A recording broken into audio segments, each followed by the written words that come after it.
Skin beauty issues తో struggle అవుతున్నారా? 150+ clinics ఉన్న అడ్వాన్స్డ్ గ్లో స్కిన్ లో ఫ్రీ కన్సల్టేషన్ కోసం కాల్ చేయండి. నమస్తే, నేను విజయ్. ఇవాళ ఇండియా ఇంగ్లాండ్ మధ్య జరగబోతున్నటువంటి T20 వరల్డ్ కప్ సెమీఫైనల్ మ్యాచ్లో ఇండియా అవలేలుగా ఇంగ్లాండ్ని ఓడిస్తుందా, లేదంటే వెస్టిండీస్ మీద గెలవడానికి ఎంత కష్టపడిందో అలాంటి పరిస్థితులు మళ్ళీ రిపీట్ అవుతాయి. సో వాంకేడి స్టేడియంలో ముంబైలో జరగబోతున్నటువంటి ఇవాల్టి మ్యాచ్ హై వోల్టేజ్ మ్యాచ్గా మారబోతుందా? ఎస్, దీని గురించి డిస్కస్ చేద్దాం. మనతో పాటున్నారు సీనియర్ స్పోర్ట్స్ అనలిస్ట్ చంద్రశేఖర్ గారు. చంద్రశేఖర్ గారు, అందరూ ఎదురు చూస్తున్నారు. సో ఈ మ్యాచ్ని గెలిచేస్తే మనం ఫైనల్కి వెళ్ళిపోతాం, ఇంకొక 2 మెట్లు మాత్రమే ఉన్నాయి కప్పుని గెలవడానికని మొత్తం కోట్లాది మంది ఫ్యాన్స్ అంతా ఆసక్తిగా ఎదురు చూస్తున్నారు. కరెక్టే అంటారా? Of course this is semifinals కాబట్టి ఇది గెలిస్తే మనం ఫైనల్స్ కి వెళ్తాం. ఎట్లాగో ఫైనల్స్ లో కనుక New Zealand already decided opponent. So కాబట్టి న్యూజిలాండ్ మీద కూడా గెలిచేట్లయితే yes, third time T20 world cup గెలుచుకునేటువంటి అవకాశం ఉంటుంది. మోర్ ఓవర్ మనం ఇప్పుడు డిఫెండింగ్ ఛాంపియన్ గా ఉన్నాం కాబట్టి ఆ హిస్టరీని కూడా క్రియేట్ చేసేటువంటి అవకాశం ఉంటుంది. ఒకటి, హోస్టింగ్ కంట్రీ ఇంత మటుకు T20 వరల్డ్ కప్ గెలవలేదు. నెంబర్ 2, డిఫెండింగ్ ఛాంపియన్ హోదాలో దిగినటువంటి ఏ జట్టు కూడా దాన్ని రెండోసారి వరుసగా గెలవలేదు. సో కాబట్టి ఆ 2 రకాలైనటువంటి రికార్డ్ ని బ్రేక్ చేసే అవకాశం కూడా ఇండియా ముందుంది. It's only 2 steps away from now. So ముఖ్యంగా ఇంగ్లాండ్ విషయానికి వస్తే న్యూజిలాండ్తో గెలవడానికి కాస్త ఇబ్బంది పడింది. సో మనం చూసాం ఆ పరిస్థితులు కూడా. సో అయితే ఇప్పుడు ఇంగ్లాండ్తో మనం ఏ విధంగా పోటీ పడేటువంటి అవకాశం ఉంది? సో ఇంగ్లాండ్తో అవలీలుగా గెలిచేటువంటి అవకాశం ఉందా, లేదంటే కష్టపడాల్సినటువంటి సిచ్యువేషన్ ఏమన్నా ఉంటుంది? లేదు, ఇంగ్లాండ్ విషయానికి వచ్చేటప్పటికి right time they are gearing up. అంటే ఈ వరల్డ్ కప్ ప్రారంభానికి ముందు మనం కనుక గమనించినట్లయితే ఇంగ్లాండ్ పెద్ద కన్సన్ట్రేషన్ లోకి తీసుకున్నటువంటి టీం ఏది లేదు. మిగిలినటువంటి వాళ్ళు ఇంగ్లాండ్ మాకేదో ఒక బలమైనటువంటి ప్రత్యర్థి అవుతారు అనేటువంటిది కానీ, లేకపోతే వాళ్ళు సెమీఫైనల్స్ దాకా పోటీలో ఉంటారు అనేటువంటి ఆ రకమైన అంచనాలు ఏమీ లేకుండా దిగినటువంటి one of the team England. ఎందుకంటే దానికి కారణం ఏంటంటే అంతకు ముందే మనతోటైనటువంటి బైలాటరల్ సిరీస్ లో ఇంగ్లాండ్ చాలా ఘోరంగా ఓడిపోవడం అనేటువంటిది, 4-1 తోటి మనం ఆ సిరీస్ గెలవటం. సో వీటన్నింటినీ పరిగణలోకి తీసుకున్నప్పుడు ఇప్పుడున్నటువంటి పరిస్థితులు, Jofra Archer is not in that form. Moreover actual గా వాళ్ళకి మెయిన్ కీ ప్లేయర్ అయినటువంటి Bairstow is not in form. So వీటన్నింటినీ దృష్టిలో పెట్టుకున్నప్పుడు టాప్ ఆర్డర్ డొల్లతనం కనబడుతుంది. బౌలింగ్ లో మెయిన్ యాంకర్ రోల్ పోషించాల్సినటువంటి బౌలర్ అవుట్ ఆఫ్ ఫార్మ్ ఉండటం, వీటన్నిటిని చూసినప్పుడు ఇంగ్లాండ్ ని ఎవరు కూడా కన్సిడరేషన్ లోకి తీసుకోలేదు. But if you look at the tournament progress అవుతున్న కొద్దీ కూడా what the form at the peak time, ఎవరో ఒకళ్ళు ఫెయిల్ అయితే, బెయిర్స్టో ఫెయిల్ అయినా కూడా మిగిలినటువంటి వాళ్ళు మ్యాచ్ లో ఫిల్ షాట్ తీసుకున్నాడు. ఆ తర్వాత శ్రీలంకతో మ్యాచ్ లో అయితే కనుక హ్యారీ బ్రూక్ ఆ బాధ్యతని తీసుకున్నాడు. Sam Curran is there, allrounder గా అతను చేస్తూ ఉన్నాడు. డోంట్ ఫర్గెట్ విల్ జాక్స్ ఒక ఆల్రౌండర్ రెస్పాన్సిబిలిటీ తీసుకున్నాడు. సో కాబట్టి ఒక్కొక్క మ్యాచ్ లో బాధ్యతను తీసుకొని ఇంగ్లాండ్ కి విజయాలను అందించారు. కాబట్టి సరైనటువంటి సమయంలో ఫామ్ అందుకున్నారు. సో అంత తేలిగ్గా తీసుకునే అవకాశం మాత్రం లేదు ఇవాళ మ్యాచ్ లో ఇంగ్లాండ్ ని. సో ముఖ్యంగా బ్యాటింగ్ లైనప్ విషయంలోనే ఒక పెద్ద చర్చ నడుస్తుంది. అభిషేక్ శర్మ వరుసగా ఫెయిల్యూర్ అవుతున్నారు. ఎన్ని అవకాశాలు ఇచ్చినా కూడా ప్రూవ్ చేసుకోవడం లేదు. సో అభిషేక్ శర్మని ఆ ప్లేస్లో ఓపెనర్స్గా సంజు శాంసన్తో కలిసి సో ఇషాన్ కిషన్ని తీసుకొస్తే ఎలా ఉంటుంది అనేది కూడా అందరు కూడా చెప్తున్నటువంటి మాట. ఏమంటారు? కరెక్టే, కానీ ఇక్కడ మనం గమనించాల్సినటువంటిది సెమీఫైనల్స్ అంటేనే we all know it is a knockout match. ఒకవేళ కనుక మీరు చేసేటువంటి ఏ ప్రయోగమైన మిస్ఫైర్ కనుక అయ్యేట్లయితే కనుక ఇంకా దాన్ని సరి చేసుకునేటువంటి అవకాశం కూడా లేదు. You will be out of the tournament. So కాబట్టి అలాంటి క్రంచ్ సిచ్యుయేషన్ లో ప్రయోగాలకు వెళ్ళేటువంటి అవకాశం అయితే లేదు. Course Abhishek Sharma but for that Zimbabwe మీద చేసినటువంటి హాఫ్ సెంచరీ కనుక మినహాయించినట్లయితే ఎటువంటి పెర్ఫార్మెన్స్ అవుతుంది. మరీ దారుణంగా ఫస్ట్ 3 హ్యాట్రిక్ డక్స్. సో కాబట్టి అభిషేక్ శర్మ మీద పెట్టినటువంటి అంచనాలు అతను అందుకోలేకపోతున్నాడు అనేటువంటిది it's a fact. Everybody will accept with that.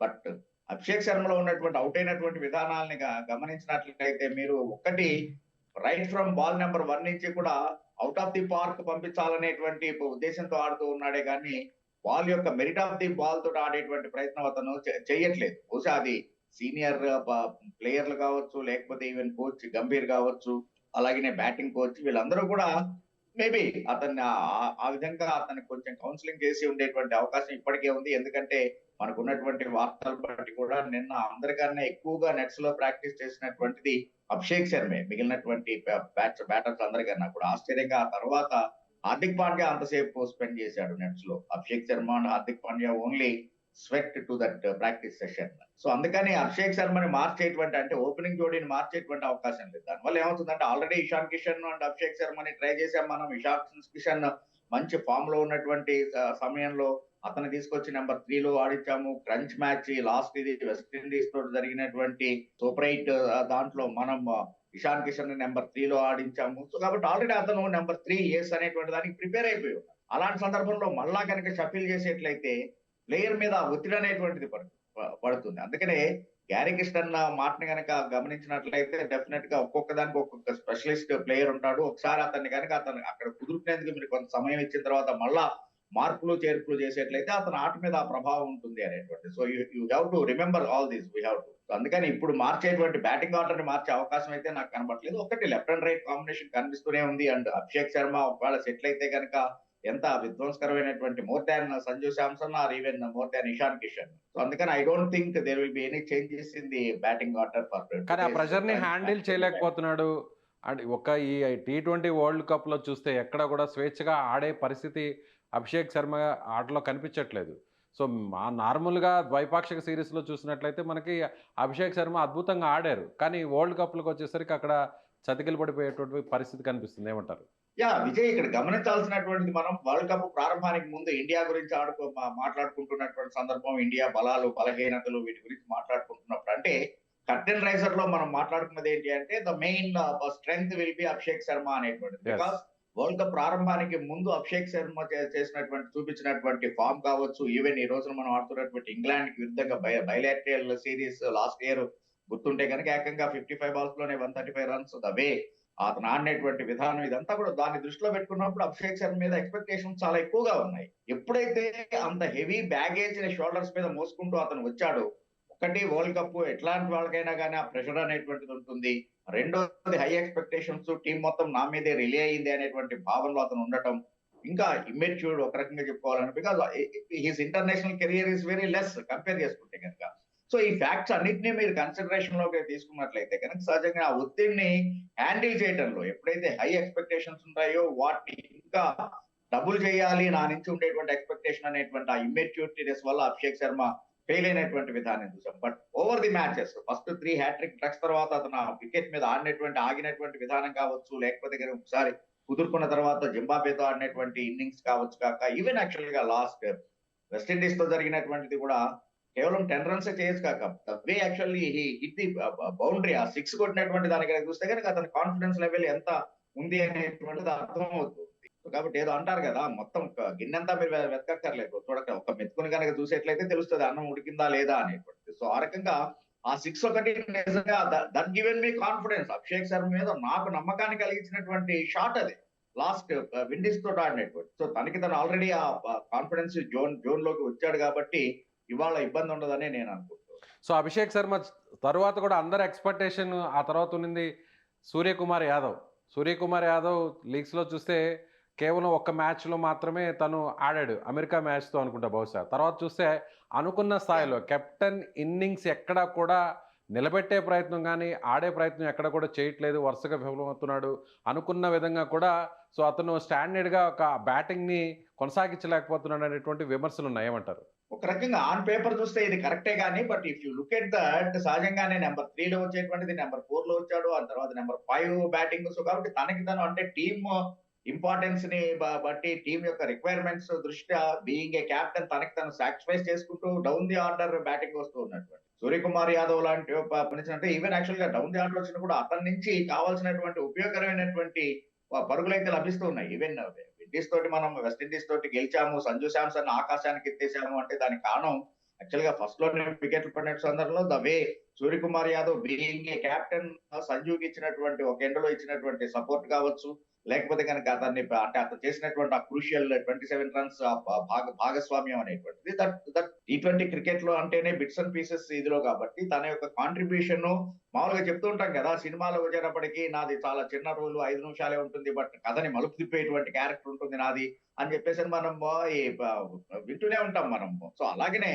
నిన్నటి విషయానికి వచ్చేటప్పటికి సూర్యకుమార్ యాదవ్ ఇది ఏంటి అంటే మనకి విజయానికి పునాదులు వేసినటువంటి ఇన్నింగ్స్ గా దాన్ని మనం చూడాలి. సో అందుకని అతని మీద అంత ప్రెషర్ ఉంటుందని చెప్పేసి నేను అనుకోవట్లేదు. ఒకటి తనంతట తన బ్యాటింగ్ ఆర్డర్ షఫిల్ అవుతున్నాడు, అలా కాకుండా నేను ఓన్లీ నెంబర్ 3 లోనే బ్యాటింగ్ చేస్తాను అంటే కనుక being a captain nobody will stop him. అందుకని నాకు ఎందుకో సూర్యకుమార్ మీద అంత తప్పు పట్టాల్సిన అవసరం నాకు కనపడలేదు యాజ్ పర్ ది సిచ్యువేషన్. మీరు అన్నట్టుగానే ఇప్పుడు యుఎస్ఏ తోటి అసలు అంటే మొట్టమొదటి ఇనాగ్రల్ మ్యాచ్ ఇండియాకి ఘోర పరాభవం జరిగేటువంటి. అఫ్ కోర్స్ ఒక 2 లైఫ్లు వచ్చినాయి. యుఎస్ఏ ఇన్ఎక్స్పీరియన్స్ ఇచ్చినటువంటి క్యాచ్ ని వదిలిపెట్టారు. That's different, that's all part and parcel of the game. But actually ఎంత క్రూషియల్ నాక్ ఆడాడు అనేటువంటిది మనం చూసాం. సో మనకి పర్ఫెక్ట్ టేక్ ఆఫ్ లభించింది అంటే బికాస్ ఆఫ్ క్యాప్టెన్స్ నాక్, స్కై నాక్. కానీ ఈ రోజున కూడా సూర్యకుమార్ యాదవ్ ని మరి మనం బాధపడాల్సినటువంటి అవసరం లేదు. హీఈస్ ఇన్ గుడ్ ఫామ్, మరి పూర్ ఫామ్ లో అయితే లేడు. ఓన్లీ థింగ్ ఈజ్ యాక్సలరేషన్ కోసం కొన్ని ఇన్నోవేటివ్ షాట్స్ కి వెళ్ళి కొన్ని గ్లోరియస్ షాట్స్ కి వెళ్ళి అతను అవుట్ అయినటువంటి దాన్ని చూసాం. కానీ otherwise he is in good form, good nick. Right. ఇక బౌలింగ్ విషయానికి వస్తే ఈసారి స్పిన్నర్గా ఎవరిని ఆడించేటువంటి అవకాశం ఉంది? వరుణ్ చక్రవర్తి ప్లేస్లో కుల్దీప్ యాదవ్ని తీసుకునేటువంటి ఛాన్సెస్ ఏమైనా ఉంటాయా? ఇది కొంచెం ట్రిక్కీనే. ఈవెన్ అంటే టీమ్ మేనేజ్మెంట్ కూడా డెసిషన్ తీసుకోవడం విషయంలో కొంచెం కష్టమైనటువంటి ఇది. అంటే ఏదో సునాయాసంగా డెసిషన్ తీసుకోలేదు. ఒకటి Kuldeep Yadav is number 1 bowler and very successful bowler, break through ఇవ్వగలిగినటువంటి బౌలర్.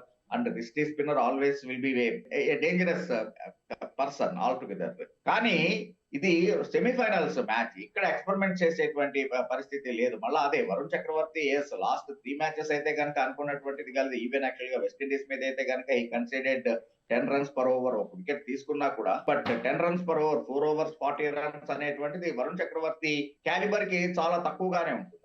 అట్లా అని చెప్పేసి అని దాన్ని దృష్టిలో పెట్టుకొని ఇచ్చేసేటువంటి బౌలింగ్ లో మార్పు చేసేటువంటి అవకాశం కూడా లేదు. బట్ అంటే if you look at the positive side, even actual గా వెస్టిండీస్ ఓపెనింగ్ జోడీ చాలా బాగా వెళ్తున్నటువంటి సందర్భంలో ఫస్ట్ గేట్స్ ఓపెన్ చేసినటువంటిదే వరుణ్ చక్రవర్తి. షాయ్ హోప్ ని కనుక బౌల్డ్ చేయకపోయి ఉంటే కనుక డెఫినెట్ గా ఆ జోడీ ఇంకొక 2-3 overs వెళ్ళుంటే వాళ్ళు ఇంకొంచెం అంటే అట్లీస్ట్ 200+, 220, 225 దాకా వెళ్ళేటువంటి అవకాశం ఉండేది. సో కాబట్టి ఫస్ట్ బ్రేక్ త్రూ ఇచ్చినటువంటిది వరుణ్ చక్రవర్తి. అలాగనే not only last match West Indies తో జరిగిందే కాకుండా కనుక మీరు చూసినట్లయితే ఆల్మోస్ట్ వరల్డ్ కప్ విషయానికి వచ్చేవాడికి ప్రతి దాంట్లోనూ కూడా ఫస్ట్ మనకి బ్రేక్ త్రూ ఇచ్చినటువంటిది, లేకపోతే కనుక సెకండ్ వికెట్ పార్ట్నర్షిప్ బాగా వెళ్తున్నటువంటి అగైన్ ఆ పార్ట్నర్షిప్ ని బ్రేక్ చేసినటువంటిది, ఏదైనా సరే క్రూషియల్ వికెట్ తీసుకున్నటువంటిది వరుణ్ చక్రవర్తి. అదే కంపారిజన్ ఎందుకు వచ్చింది అంటే కనుక లీగ్ ఫేస్ దాకా వరుణ్ చక్రవర్తి వరుసగా మ్యాచ్ కి 2 wickets 3 wickets అలా తీసుకున్నటువంటిది. The crunch situation towards the end అలాగా వికెట్లు తీయట్లేదు అనే ఉద్దేశంతో మనకు ఆ డిస్కషన్ వస్తుంది. కానీ వరుణ్ చక్రవర్తిని తప్పించేటువంటి ధైర్యం అయితే మేనేజ్మెంట్ చేయదు. I think same Varun and Axar will continue. Right. ఇక వాంఖేడే స్టేడియంలో ఉన్నటువంటి పిచ్, ఇది కొత్తగా తయారు చేసినటువంటి ట్రాక్. ఈ పిచ్ ఇప్పటి వరకు కేవలం 1 మ్యాచ్ మాత్రమే ఆడారు. సో ఎలా ఉండేటువంటి అవకాశం ఉంది? ఇది బౌలింగ్ అనుకూలంగా ఉంటుందా, లేదా యాజ్ ఇట్ ఈస్గా బ్యాటింగ్ అనుకూలించేటువంటి పిచ్గా ఉండేటువంటి ఛాన్సెస్ ఉంటుంది? ఒకవేళ బ్యాటింగ్కి అనుకూలిస్తే ఎన్ని పరుగుల వరకు చేసేటువంటి అవకాశం ఉంది? వాంఖేడే వచ్చేవాడికి one of the luckiest ground for Indian team. మనకి అందరికీ కూడా చాలా ఇష్టం. ఓల్డెస్ట్ అండ్ హిస్టారిక్ ఇది ఉన్నటువంటిది. Don't forget 2011 world cup Sri Lanka మీద మనం గెలిచినటువంటిది. సో కాబట్టి అదే వాంఖేడే స్టేడియం లో మనకి చాలా లక్కీగా ఉన్నటువంటి గ్రౌండ్ అది. ప్లస్ ఇప్పుడున్నటువంటి T20 ఫార్మెట్ డెఫినెట్ గానే ఆల్ స్పెక్టేటర్స్ అంటే క్రికెట్ లవర్స్ ఎక్స్పెక్ట్ ది బ్యాటింగే కానీ ఏదో 50 runs 60 runs 100 below 100 runs all out అయిపోయేటువంటి వికెట్ ని ఎప్పుడు ఎక్స్పెక్ట్ చేయరు. సో కాబట్టి డెఫినెట్ గా బ్యాటింగ్ ఫ్రెండ్లీగానే ఉంటుంది. Same time Wankhede it's nature by nature, ఎందుకంటే అక్కడ ఉండేటువంటి ఆ సముద్రపు గాలులు ఇది దాని వల్ల మీడియం పేసర్ కి ఇనిషియల్ గానే మంచి మూవ్మెంట్ లభించేటువంటి ఇది ఉంటుంది. Later on it helps the spinners అంటే స్లో ట్రాక్ గా ఉండేటువంటిది ఉంటుంది. కాబట్టి so both batting and bowling కి అనుకూలించేటువంటి వికెట్. అండ్ బౌండరీ లైన్ కూడా చాలా చిన్నది కాబట్టి definitely expect boundaries and sixers like a rain. So toss కీలకంగా మారే అవకాశం ఏమైనా ఉంటుందా? డెఫినెట్ గానే రంచ్ మ్యాచ్ ఇది, సెమీఫైనల్స్. సో కాబట్టి ఎప్పుడైనా కానీ toss will play the key role, అందులో అనుమానం ఏం లేదు. అండ్ అక్కడ లక్కీగా ఏంటంటే ఎటువంటి వాన్ ఎఫెక్ట్ అనేటువంటిది లేదు, రెయిన్ థ్రెట్ అది లేదు. కాబట్టి ఏదో డిఎల్ఎస్ ని దృష్టిలో పెట్టుకొని మనం ఆడాలా ఏంటి అనేటువంటిది కాకుండా అట్లాగా ఉంటే కనుక కొంచెం ఆ ప్రెషర్ ఉండేట్లయితే కెప్టెన్ డబుల్ మైండ్ లో ఉంటాడు whether to go for batting or fielding అనేటువంటిది. బట్ ఇక్కడ క్లియర్ కట్ సిచ్యుయేషన్ కాబట్టి ఐ థింక్ టాస్ గెలిచినటువంటి కెప్టెన్ ముందు బ్యాటింగ్ చేయడానికే ఇష్టపడతాడు. సో ఫస్ట్ బ్యాటింగ్కే ప్రయారిటీ ఇస్తా అంటారు? Yeah, of course. Any team, Because England if you are have India? something, if your bank is full, natural గానే you will draw at any time. అలాగే కాకుండా ఎర్నింగ్ ఇదిలో ఉండాలంటే కొంచెం ప్రెషర్ ఉంటుంది. కాబట్టి అంటే చేసేటప్పుడు ఎప్పుడు కూడా ఇట్స్ కామన్ సేయింగ్. ప్రతి డాట్ బాల్ మన రిక్వైర్డ్ రేట్ పెంచుతూ ఉంటుంది. సో కాబట్టి ఆటోమేటిక్ గా ప్రెషర్ అనేటువంటిది. కానీ మనకి బౌలింగ్ అనేది బలహీనంగా ఉంది బ్యాటింగ్‌తో కంపేర్ చేస్తే. సో, అలాంటి సాహసం చేసే అవకాశం ఉందంటారా? ఫస్ట్ బ్యాటింగ్ తీసుకునేటువంటి ఛాన్సెస్ ఉందంటారా? అంటే ఫస్ట్ బౌలింగ్ చేసేస్తే చాలా అద్భుతంగా ఉండి సెకండ్ బౌలింగ్ చేస్తే గనుక దిగజారిపోయేటువంటిది కాదు కదా! బౌలింగ్ వనరులు మనం ఏదైతే 11థ్ దిగుతున్నామో అది let it be bowling first are bowling second ఒకటే ఉంటుంది సేమ్ ఇది. ఇంకా మోర్ ఓవర్ యాక్చువల్ గా ఏంటి అంటే గనక సహజంగానే సెకండ్ ఫీల్డింగ్ చేసేటప్పుడు నేను అదే అనేటువంటిది. ఫస్ట్ బ్యాటింగ్ చేసి say if you have in your mind 190 will be A pass score. If you get anything more than that, 200, 210 runs, if you could able to score that, automatic గానే bowler కి confidence అనేటువంటిది వస్తుంది. అలాగా కాకుండా ఇక్కడ మీరు గమనించాల్సినటువంటి two sides చూడాల్సిన పరిస్థితి ఉంటుంది విజయ్. యెస్. ఒకటి ఫస్ట్ మనం బౌలింగ్ చేస్తూ ఉన్నాము. వాళ్ళకి ఉన్నటువంటి బ్యాటింగ్ డెప్త్ ఏంటి అనేటువంటిది చివరికి విల్ జాక్స్ దాకా కూడా మంచి బ్యాటింగ్ ఉన్నటువంటిది. అంటే number 8 also can bat. So కాబట్టి అలాంటి సిచ్యుయేషన్ లో ఒక జోస్ బట్లర్ ని మినహాయిస్తే కనుక మిగిలిన వాళ్ళందరూ వాళ్ళకి మంచి ఫామ్ లో ఉన్నారు. సో అట్లాంటి తరుణంలో ఒకవేళ వాళ్ళు కూడా మనం అనుకున్నట్టుగా ఆలోచించి ఫస్ట్ 14 ఓవర్స్ 15 ఓవర్స్ 150 అనేటువంటి దాంతో వెళ్ళి ఆ తర్వాత 5 ఓవర్స్ కనుక వాళ్ళు హ్యామర్ చేసి 220 230 కనుక స్కోర్ చేయగలిగేట్లయితే what will be Indian batting lineup? Pressure ఎలా ఉంటుంది? సో అందుకని instead of that you better bat first and set some score. Bowlers కి కుషన్ ఉంటుంది. ఇలాంటి సెమీఫైనల్స్ మ్యాచ్ లో ఎప్పుడైనా కానీ బౌలర్ కి ఒక కుషన్ ఇవ్వాల్సినటువంటి అవసరం ఉంది కాబట్టి I think India will go for batting. Yes. Batting చేసి ఒకవేళ ఇండియా ఎంత రన్స్ చేస్తే విన్నింగ్ ఛాన్సెస్ ఎక్కువగా ఉంటాయి? అదే ఒకవేళ సెకండ్ బ్యాటింగ్ గాని చేసినట్లయితే ఎన్ని రన్స్ లోపు ఇంగ్లాండ్‌ని కట్టడి చేస్తే మనకి విన్నింగ్ ఛాన్సెస్ ఉండే అవకాశం ఉంటుంది? ఎనీథింగ్ ఆ వికెట్ మీద మనం వికెట్ నేచర్ గురించి మాట్లాడుకుంటున్న సందర్భంలో 9 రన్స్ పర్ ఓవర్ అంటే 180 will be a tough tight total. కాబట్టి అందుకని మనం గనక ఫస్ట్ ఫీల్డింగ్ చేసేట్లయితే 180, 185 లోపు ఇంగ్లాండ్ ని రిస్ట్రిక్ట్ చేసేట్లయితే our chances will be bright. అలాగే ఫస్ట్ బ్యాటింగ్ చేసేటప్పుడు వాళ్ళకున్నటువంటి బ్యాటింగ్ స్ట్రెంగ్త్ ని దృష్టిలో పెట్టుకున్నప్పుడు if you score at least 200 on the board will be a safer side. Okay. So, ఓవరాల్‌గా చూస్తే ఒక సీనియర్ స్పోర్ట్స్ అనలిస్ట్‌గా సో, విన్నింగ్ ఛాన్సెస్ ఎలా ఉంటది? 60-40 65-35 70-30 లేదంటే 50-50 ఛాన్సా? కొంచెం ఇది నాకు ఇబ్బంది కలిగించేటువంటిదే. You try to pull my legs Vijay. But I accept your question. It's very tough one.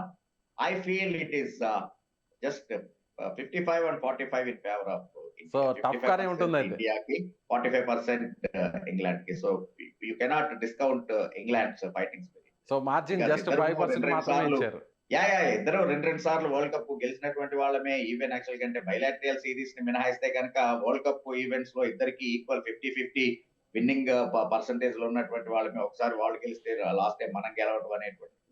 So ఇద్దరు రెండు ఈక్వల్ సైడ్స్. ఫస్ట్ లోనే మనం చెప్పుకున్నట్టుగానే వాళ్ళు they got the form at the right time England.